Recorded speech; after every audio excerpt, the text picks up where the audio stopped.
దేవుని నామమున స్తోత్రం కలుగును గాక. కొద్ది నిమిషాలు దేవుని వాక్యాన్ని ధ్యానించుకుందాం. ఈరోజు నేను చెప్పబో అంశం ఏంటంటే ధనవంతుడైన వెర్రివాడు. వాక్యంకి వెళ్ళే ముందుగా ప్రార్థన చేసుకుందాం. మహాపరిశుద్ధుడైన మహాగణుడైన కృపలకు తండ్రి, మీ పరిశుద్ధ నామానికి స్తుతులు స్తోత్రాలయ్యా. ఇగో నాయన, మీ బిడ్డ మీ వర్తమానం అందిస్తుండగా వింటున్న ప్రతి ఒక్క హృదయాల్లో వాక్యం నీరు కట్టి ఫలింపు చేయండి నాయన. మీరే మీ బిడ్డ ద్వారా మాట్లాడి మమ్మల్ని బలపరచుకుని యేసయ్య నామములు పెట్టి అడుగుచున్నాను తండ్రి. ఈ సమయంలో మన లూకాసు వార్త 12వ అధ్యాయము 16 చూసినట్లయితే మరియు ఆయన వారితో ఈ ఉపమానం చెప్పును.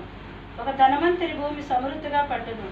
అప్పుడతడు, నా పంట సమకూర్చుకున్నట్టుకు నాకు స్థలం సాలదు కనుక నేనేమి చేతునని తనలో తాను ఆలోచించుకొని, నేను ఎలాగ చేతును, నా కొట్లు విప్పి వాటికంటే గొప్ప వాటిని కట్టించి అందులో నా ధాన్యమంతటిని నా ఆస్తిని సమకూర్చుకొని, నా ప్రాణంతో ప్రాణమా, అనేక సంవత్సరములకు విస్తారమైన ఆస్తి నీకు సమకూర్చబడి ఉన్నది, సుఖించుము, తినుము, త్రాగుము, సంతోషించమని చెప్పుకుందును అనుకున్నాను.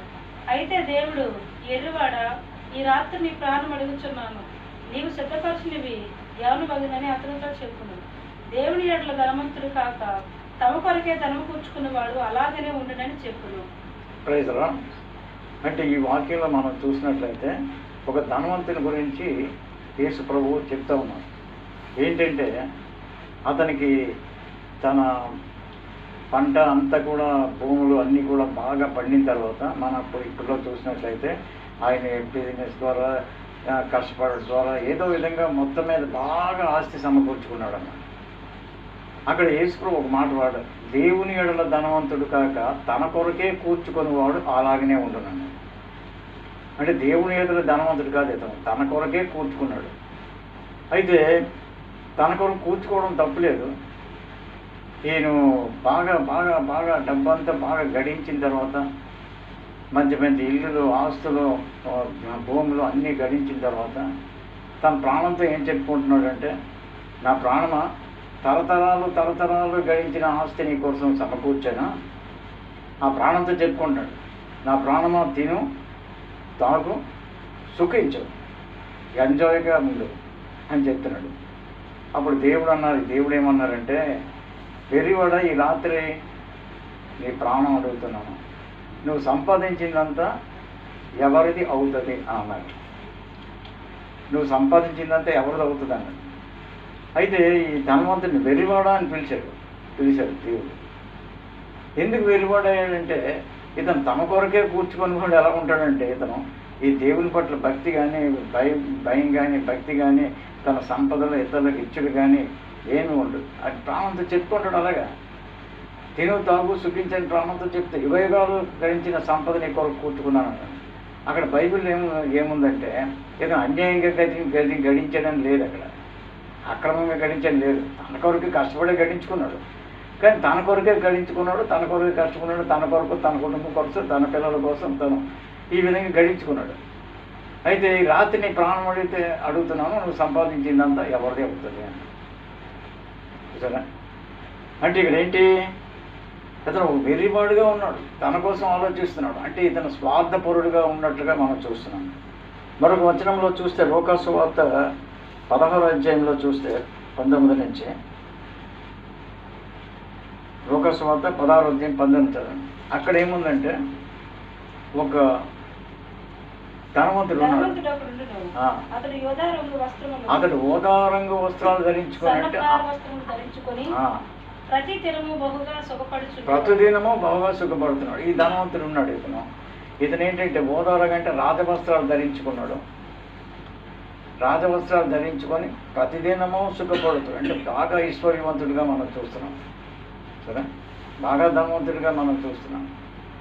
నేను బహుళ సంపాదన చేశాను, అపార్ట్మెంట్లు కట్టించాను, జాగాలు కొనుక్కున్నాను, భూములు కొనుక్కున్నాను, అది కొనుక్కున్నాను అని చాలామంది ధనం మీదే మనసు పెట్టుకొని ఈ విధంగా దేవుణ్ణే మర్చిపోయే పరిస్థితిలో ఉండడం మనం చూస్తున్నాం.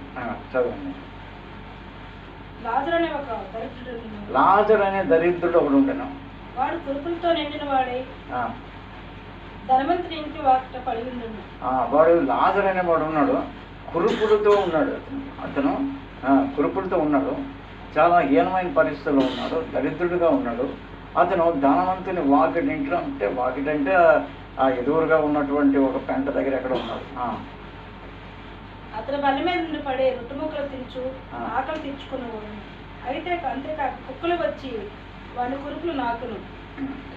ఆ దరిద్రుడు చనిపోయి దేవదూతల చేత అబ్రహాము రొమ్మున ఆనుకున్నట్టుకు కొనుకోబడింది. ధనవంతుడు కూడా చనిపోయి పాత పెట్టబడింది. పాతాళములో బాధపడుచు కనులెత్తి దూరం నుండి. చాలా ఇక్కడ ఏం చూస్తామంటే ఈ ధనవంతుడు బాగా సుఖపడుతున్నాడు. ఈ ధనవంతుడైన లాజరు చాలా కురుపులతో ఉన్నాడు, తినడానికి కూడా ఏమీ లేదు. అయితే ధనవంతుని బల్ల మీద ఉన్నాడు, రొట్టె ముక్కలు ఏరుకుంటున్నట్టుగా మనం చూస్తున్నాం. అంటే ధనవంతుడైన వాడు రొట్టె ముక్కలు ఎప్పుడు పెట్ట మీద పారేస్తాడు. ఉండిపోయినవి, మిగిలిపోయినవి ఆ ఎంగిలి మెతుకులు రొట్టె ముక్కలు అన్నీ కట్టకట్టేసి పెంట దగ్గర పారేస్తుంటాయి. ఆ రొట్టె ముక్కలు ఈ లాజరు ఏరుకొని తింటున్నాడు. మళ్ళీ అతని హీనస్థితి ఎలా ఉంది అంటే కుక్కలు వచ్చి అతనికి పట్టిన పుల్లుని లాగుతున్నాయట. ఆ పుల్లు తోలుక రసం కారుతూ ఉంటే కుక్కలు వచ్చి లాగుతున్నాయి. అంతగా దరిద్రుడుగా ఉన్నాడు. కానీ అతనికి ఒకటి ఉందన్నమాట, డబ్బు లేకపోవచ్చు, ధనం లేకపోవచ్చు, ఏం లేకపోవచ్చు, ఆయనకి ఒక రక్షణ ఉన్నది. రక్షణ ఉంది. రక్షణ ఎవరి ద్వారా వస్తుంది? యేసు ప్రభు ద్వారా వస్తుంది. యేసు ప్రభు రక్తం కార్చడం ద్వారా మానవాళికి రక్షణ వస్తుంది. ఆయన పరిశుద్ధమైన రక్తం ద్వారా ఈయన రక్షణ పొందాడు. ప్రార్థన చేసుకున్నాడు, ఆరాధన చేసుకునే మనస్సు ఉన్నది అతనికి. మనం చూస్తున్నాం అతని పేరు జీవగ్రంథంలో ఉన్నది. అయితే సడన్గా ఇతను చనిపోయాడు. చనిపోతే దేవదూతలు వచ్చి అతన్ని పరదేశికి తీసుకెళ్ళిపోయారు.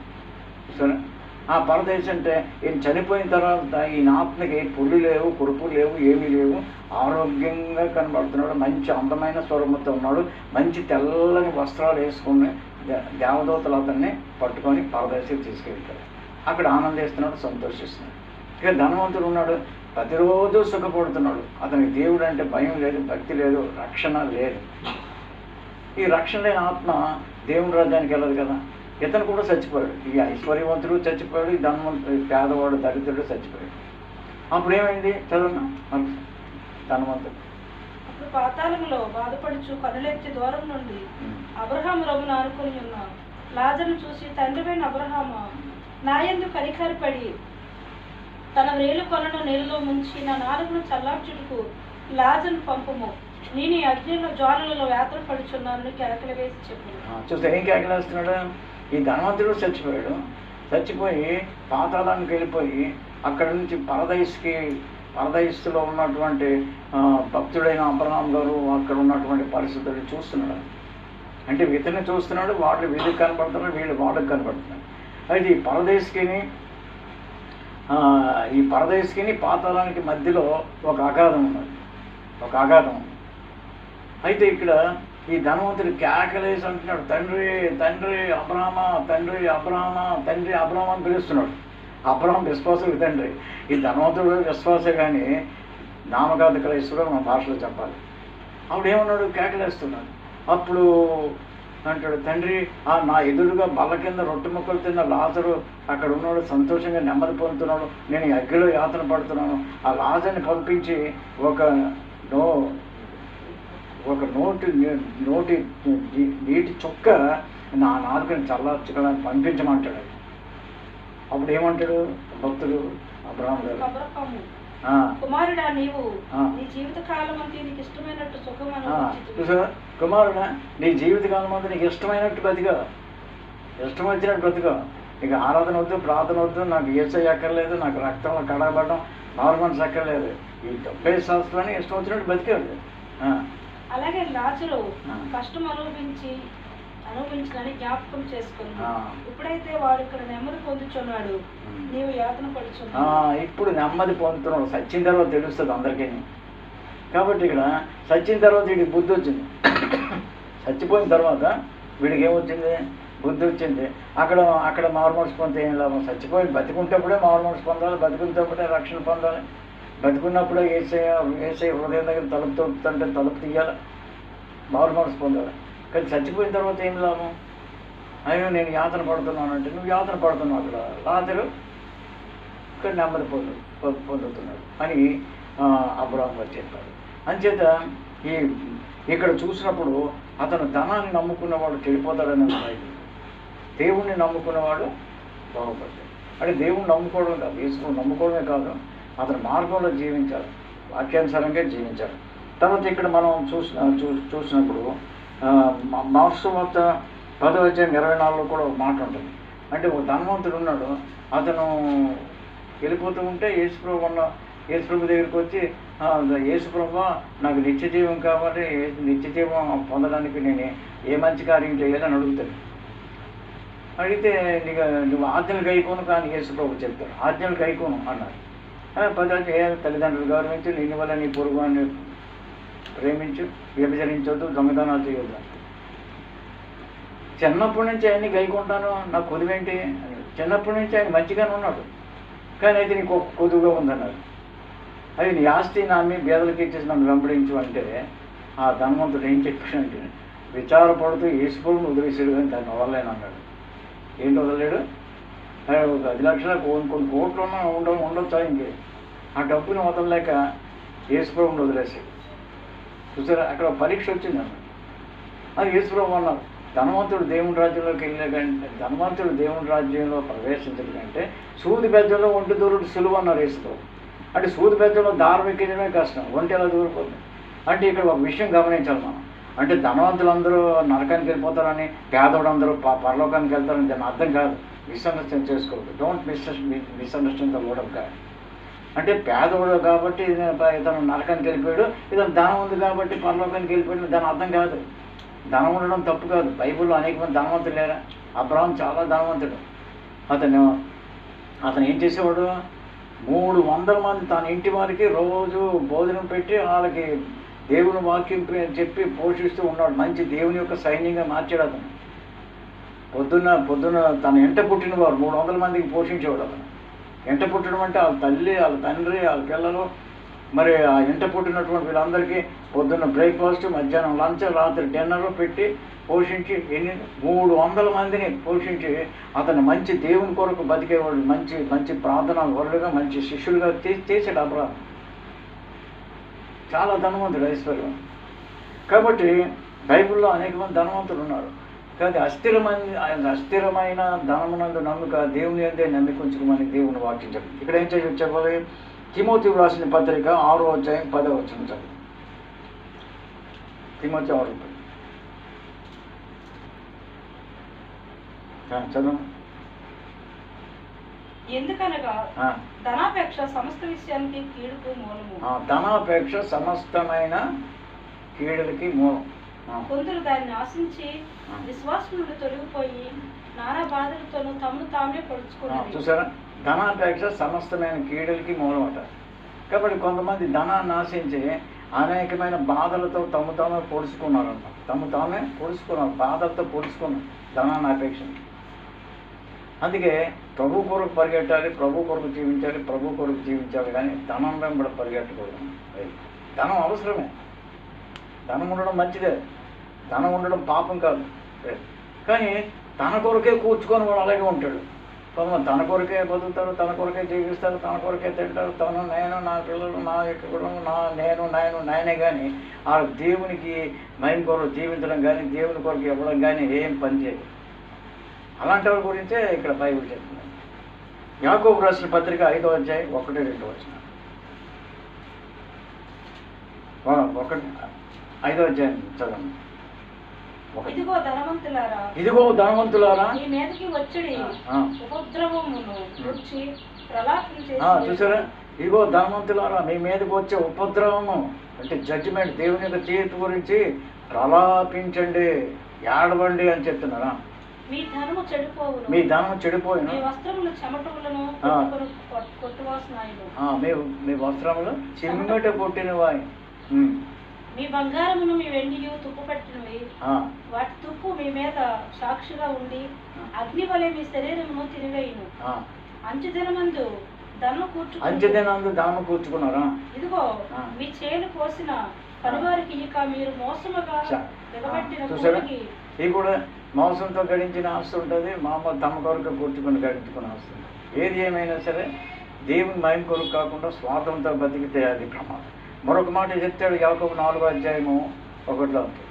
అక్కడ ఏం మీ యుద్ధాలు మీరు యుద్ధాలు పోరాటాలు దేని నుంచి కలుగుతున్నాయి? చూసారా, ఇక్కడ ఏమంటాడంటే మీలో యుద్ధాలు కలహాలు దేని నుంచి కలుగుతున్నాయి? మీ అవయవాల్లో పోరాడే మీ భోగాచ్చల నుండియే కదా మీకు యుద్ధాలు పోరాటాలు వస్తున్నాయి. మీరు ఆశించడం కానీ మీకు దొరకట్లేదు. నరహత్య చేయుదురు, మస్త్రపడుదురు కానీ సంపాదించుకోనలేరు. పోట్లాడుదురు, యుద్ధము చేయుదురు కానీ దేవుని అడుగునందున మీకేమీ దొరకలేదు. మీరు అడిగినను మీ భోగముల నిమిత్తము దురుద్దేశంతో వినియోగించుకుంటూ దురుద్దేశంతో అడుగుతున్నారు. చూసారా ఏమడుగుతారు? దేవుని అడిగినా దురుద్దేశంతో అడుగుతారు. దురుద్దేశంతో కూడుకున్న ప్రార్థనలు కూడా ఉంటాయి. అయితే మీరు యుద్ధాలు తగాదాలు దేనిలోంచి కలుగుతున్నాయి? మీ శరీరంలో పోరాడే భోగాచరణ నుండే మీకు యుద్ధాలు కలుగుతున్నాయి. చూడండి, ఈరోజు మనం చూస్తున్నాం, ఎక్కడ చూసిన యుద్ధాలు దేనికోసం?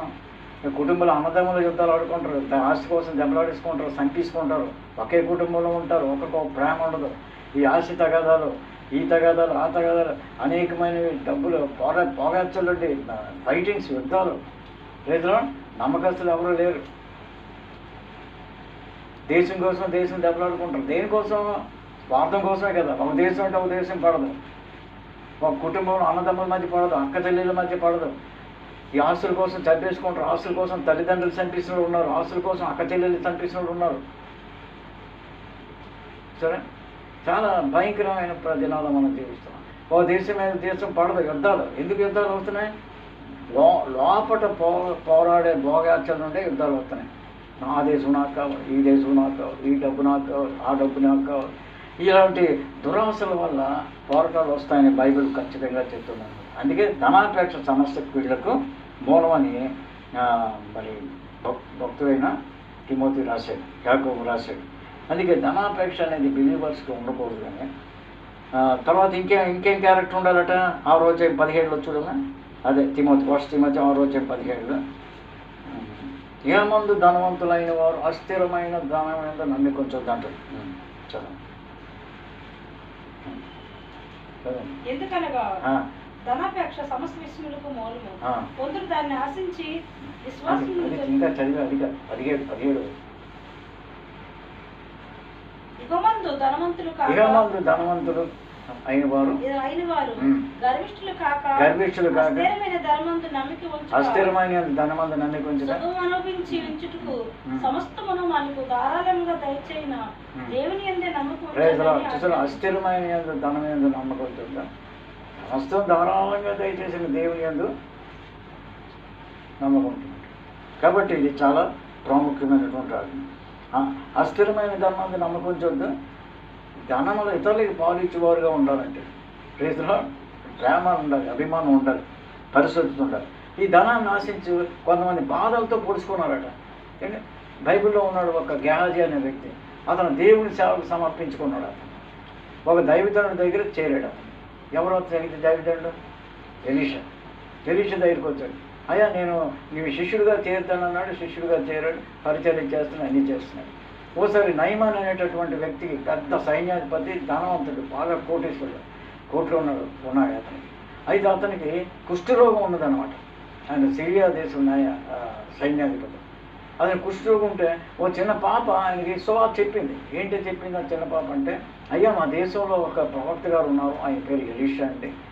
అతని దగ్గరికి మీరు వెళ్తే అయ్యగారు కుష్ఠరోగం పోతుందండి అని అన్నాడు. ధనవంతుడే కుష్ఠరోగం. అయితే అతను ఏం చేశాడు? బంగారం, వెండి, వదనాలు, మంచి డబ్బది పట్టుకొని తినగా దైవజనుడైన ఎలీషా దగ్గరికి వచ్చాడు. ఎలీషా దగ్గరికి వస్తే నేను సిరియా దేశానికి ఒక సైన్యాధిపతిని, నేను వచ్చానని మీ ప్రవక్త గారికి చెప్పండి, నా కోసం ప్రార్థన చేసి కుష్ఠరోగం పోయినట్టు. ఎలీషా గారు ఏమన్నారంటే, 7 సార్లు యోర్దాను నదిలో మునిగి వెళ్ళిపో అన్నాడు. అంటే ఇదేంటి, నా దగ్గర మంచి నదులు, టైగ్రిస్ నది, ఆఫ్రిటీస్ నది, మంచి అవారి నది, ఆ నది, ఈ నది, మంచి నదులు ఉన్నాయి కదా, ఈ యోర్దాను నదిలో మొలవమంటాడేంటి అని చెప్పి అతను గర్భింతో వెళ్ళిపోవడానికి ప్రయత్నం చేస్తే అతని దగ్గర ఉన్నటువంటి ఒక అనుచరుడు అంటాడు, అయ్యా ఆ ప్రవక్త గొప్ప పని చేయమంటే నువ్వు చేస్తావు కదా, గొప్ప పని చేయమంటే నువ్వు చేస్తాను. కొండ మీద కోతిని తీసుకోమంటే తీసుకొచ్చాడు కదా. ఆయన ఏం చెప్పాడు, యోర్దాను నదిలో 7 సార్లు మొలగమన్నాడు కదా, ములుగు ఏం పోయిందన్నాడు. యోర్దాను నదిలో 1 సారి 2 సార్లు 3 సార్లు 4 సార్లు దేవుని వాక్యం ఏం చెప్తే దానికి ఎవరైతే విధేయత చూపిస్తారో అద్భుతం జరుగుతుంది. ఎటువంటి జబ్బు అయినా పోతుంది. చచ్చిపోయిన వాళ్ళు కూడా బతికారు, బైబిల్లో దేవుడు బతికించాడు. అప్పుడు ఏమైంది, అప్పుడు ఈ నయమాను 7 సార్లు మునిగేసరికి ఆ దేహం అంతా కుష్ఠరోగం అంతా పోయి దేహం అంతా పసిపిల్లల దేహంలో అయిపోయాయి. రైతులు హల్లెలూయా అయిపోయింది. అయిపోయిన తర్వాత ఆయన ఏం చేశాడు, ఆనందంతోనే అయ్యా నాకు కుష్ఠరోగం పోయిందని చెప్పి అతను తెచ్చినటువంటి కానుకలు బంగారం వజ్రాలు అవన్నీ వెండి ఇదంతా కలిపి అయ్యగారు ఈ కానుక తీసుకొని ఉన్నాడు. అంటే అతను అన్యుడు కాబట్టి ఎలీషా అతను ఇజ్రాయేలీయుడు కాదు కాబట్టి అన్యుడి దగ్గర దేవుని చిత్తానుసారంగా ఆయన తీసుకోవడం ఇజ్రాయేల్ ప్రజల్లో తీసుకోవడం. అంటే వద్దుగా నీ కానుక నువ్వు తీసుకెళ్ళిపో, లేకపోతే ఎలీషా గారికి నేనే దానం ఇచ్చాను అని చెప్పుకొని తిరుగుతున్నాడు ప్రజల. అంచేత తీసుకుపోమంటే ఈ నిలిపోయిన తర్వాత ఈ ధనం మీద ఎలీషా గారి శిష్యుడికి ఆశ వచ్చి ఏం చెప్తున్నాడు, అతను వెళ్ళిపోతూ ఉంటే పరిగెట్టి వచ్చి ఈయనకి తెలియకుండా అయ్యగారు మా అయ్యగారికి చుట్టాలు వచ్చారంటే ఏదో కొంత డబ్బు ఇమ్మన్నారన్నాడు. అనేసరికి కొంత డబ్బు ఇచ్చేసరికి అదంతా తీసుకెళ్ళి తెలియకుండా వెళ్ళిపోయి ఇంటి దగ్గరికి దాచేసుకుంటాడు. ఇప్పుడు ఇంటి దగ్గరికి వెళ్ళిన తర్వాత తన భార్య ఏమన్నా, అయ్యగారు వద్దన్నారు కదా, నువ్వెందుకు తెచ్చావనాలా, ఆయన పిల్లలు అన్నారు కదా, అయ్యగారు వద్దన్నారు కదా, ఈ వెండి బంగారాలు అతనే తినిపించాడు, నువ్వు అతని శిష్యుడు కదా, వద్దని చెప్పాలి కదా, మంచి బాధ ఇచ్చావు అని చెప్పి వాళ్ళు కూడా సంబరపడి మా పాపలో బాగోసలేదు. ఇప్పుడు ఇంటికి వచ్చి ఏమి తెల్లైనట్టు వస్తాయి. ఎక్కడికి వెళ్ళావంటే అయ్యగారు మామూలుగా వెళ్ళాను అంటే నువ్వు వెళ్ళిపోయినప్పుడు నయమాన్ దగ్గరికి వెళ్ళినప్పుడు డబ్బు లేని కదా పరిగెట్టినప్పుడు నా మనసు నా హృదయం నీతో రాలేదా? ఆ నయమానుకున్న కుష్ఠరోగం నీకు నీ కుటుంబానికి నీ పిల్లలకి నీ భార్యకి తాతాలుగా ఉంటుందండి. ఇప్పుడు ఇంటికి వెళ్ళేసరికి కుష్ఠరోగం వచ్చింది. లేదా బాధతో పొడుచుకున్నాడు లేదా ధనాపేక్ష వల్ల లేదురా. ఈ రోజుల్లో ధనాపేక్షలు చాలామంది ఉంటాయి. చిన్నప్పుడు మా పాప ఒక దగ్గర వాకింగ్ చెప్తే అక్కడ ఒక చాలామంది వింటారు, చిన్నపిల్ల కదా వాక్యం ఫోటో తీసి చూడండి నా బిడ్డ చిన్నది పసిపిల్ల చక్కగా వాక్యం చెప్తుంది అని నాకు సంతోషం అవుతుంది కదా. ఈ ప్రవచన వరం ఇచ్చారు దేవుని పరిశుద్ధాత్మ ద్వారా, చిన్నప్పటి నుంచి వాక్యం చెప్తుందని ఎవడో పుల్లెట్టాడు, మంచి తగ్గుతుండే అది. కానీ వచ్చి అయ్యగారు నీ ఫోటో తీసేసి డబ్బులు రప్పించుకుంటాడు. ఇలాడు ఆయనకి ఏమొచ్చింది మరి తర్వాత అన్నాడు, అయ్యగారు 1,00,000 రూపాయలు ఇద్దరు కాక మందిరం కాడ అయ్యగారు 1,00,000 రూపాయలు ఇద్దరు కాక అంటాడు అతను.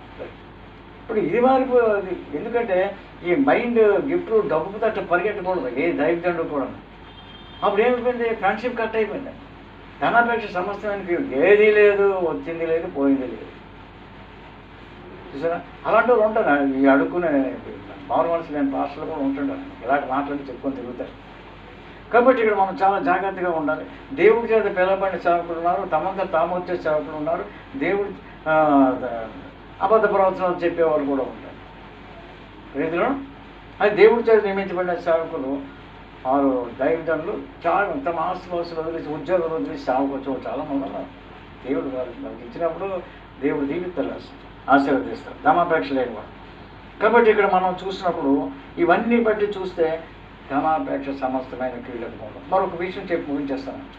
ప్రకటన గ్రంథం 3వ అధ్యాయం 15 నుంచి చదువుదాం.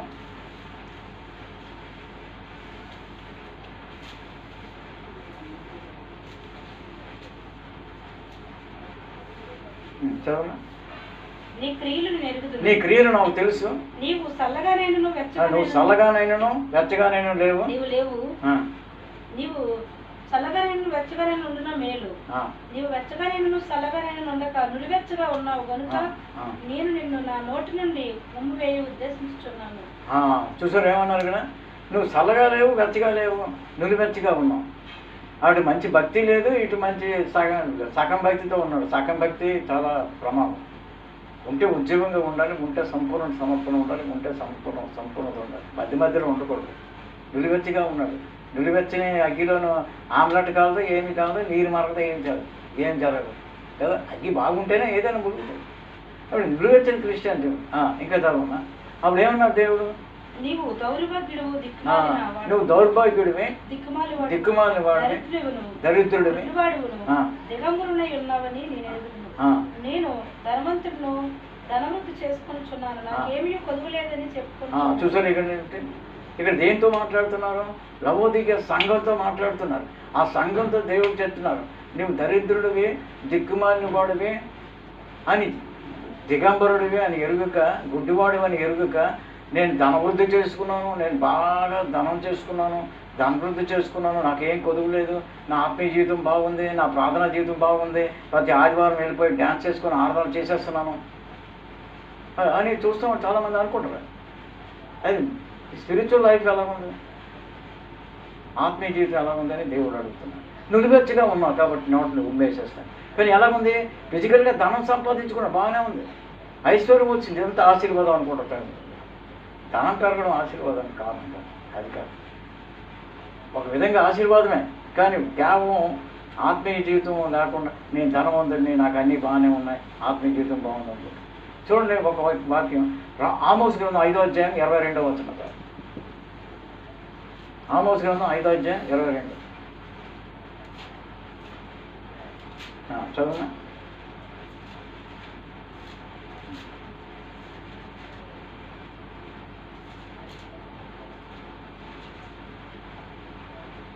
నాకు దహన బలులను నైవేద్యములను ఇంకా 21 నుంచి చదువు. మీ పండగల దినములను నేను అసహించుకొనుచున్నాను, వాటిని నీచముగా ఎంచుకొనుచున్నాను. ఈ పత్ర దినమందు మీ స్వరమండలమున కలుగు వాసనమును నేను అప్రోత్సహించును. నాకు దహన బలులను నైవేద్యములను మీరు అర్పించలను, నేను వాటిని అంగీకరింపును. సమాధాన బలులను మీరు క్రొవ్విన పశువులను నేను చూడను. మీ పాటలతో నేను నా యొద్ద నుండి తొలగింపు. ఏమంటే మీ పాటల ధ్వని నా యొద్ద నుండి తొలగనివ్వండి. ఈ స్వరమండల వాదములు వినుట నాకు మనస్సు లేదు. మీ స్వరమండల నాదం వినుట నాకు మనస్సు లేదు. నీళ్లు పారబోయినట్లు న్యాయము జరగని. చాలు అంటే ఏమన్నారు? మీ పాటల ధ్వని నా యొద్ద నుండి తొలగనివ్వు, మీ స్వరమండలం నాదం వినుట నాకు మనస్సు లేదు. కొంతమంది పాటలు పాడి ఆరాధన చేస్తూ ఉంటారు, భాష కూడా మాట్లాడదు, ఆత్మీయ జీవితం సరిగ్గా ఉండదు. దాని మీద ఆత్మీయ జీవితం స్పిరిచువాలిటీ బలంగా ఉండదు. కాబట్టి మీ పాటలతోని చక్కగా పాటలు పాడి చేసేస్తున్నాను, అదే నా సాక్ష్యం అనుకుంటారు కొంతమంది. స్పిరిచువల్ లైఫ్ బాగలేకపోయినా, ఆత్మీయ జీవితంలో నుడివెచ్చగా ఉన్నా అది పట్టించుకోరు. పాటలు పాడేశాను, ఆరాధన చేసేసాను, డ్యాన్స్ చేసి పాడేశాను, బాగా పాడేశాను. భాషలు కూడా కొంతమంది మాట్లాడతారు, స్పిరిచువల్ లైఫ్ మాత్రం ఉంది, నుడివెచ్చని స్థితి. కాబట్టి అన్ని విషయంలో జాగ్రత్తగా ఉంటే ఆత్మీయ జీవితాన్ని దేవునికి దగ్గరగా భయభక్తులతో, ధనాపేక్ష లేకుండా, లోకాశ లేకుండా కట్టుకోవడం చాలా మంచిది. ప్రభు ఈ మాటలు దీవించుగాక. ప్రార్థన చేస్తాం. మహాపరిశుద్ధుడైన మహాగణుడైన పరలోకపు తండ్రి, మీ పరిశుద్ధ నామములకు స్తుతులు. అవును ప్రభు, నాయన తండ్రి, ఆయా తమ కొరకే కాక నాయన మీ కొరకు ధనం కూర్చుకునే వారిగా ప్రతి ఇంటిని బిడ్డలు ఉంచండి ప్రభు. యేసయ్య, మీ వాక్యం వెలుగు కలుగుతుంది నాయన. మీ వాక్యం అందరి హృదయాలు నీరు కట్టి ఫలింప చేసి మీ సాక్షిగా నడిపించమని యేసయ్య నామమున అడుగుచున్నాను తండ్రి. ఆమేన్.